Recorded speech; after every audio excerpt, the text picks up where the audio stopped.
Uncle আপনার রেসিপিটা বলেন। আমার রেসিপি হলো সরিষার তেল, কাসুন।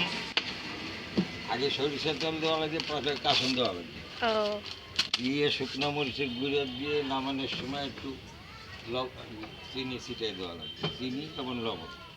চিনির পরিমাণ অনেক হালকা দিতে হবে? না, একটু বেশি দেওয়া। ও পরিমাপ টক মতো? পরিমাণ মতো দেওয়া। এক কেজিতে ধরো 100 গ্রাম, ও আর কাসুন ধরো কেজিতে 1 লিটার,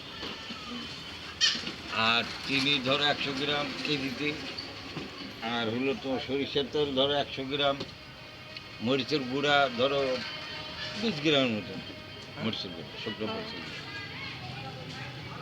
মানে এই কয়টা উপাদান দিয়েই?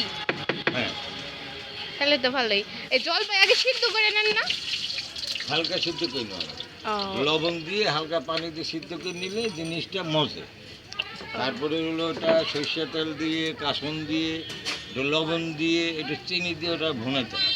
ও ভুনাইয়া তারপর সব মিক্স করতে হয়? হ্যাঁ, না ভুনলে এমনি মিক্সচার হবে। ও মানে ওই সবগুলো জিনিস উপাদান দিয়ে তারপর মিক্স করতে হয়। ও আচ্ছা, আপনার অনেক ধন্যবাদ। আচ্ছা আঙ্কেল, ভালো থাকবেন। আচ্ছা।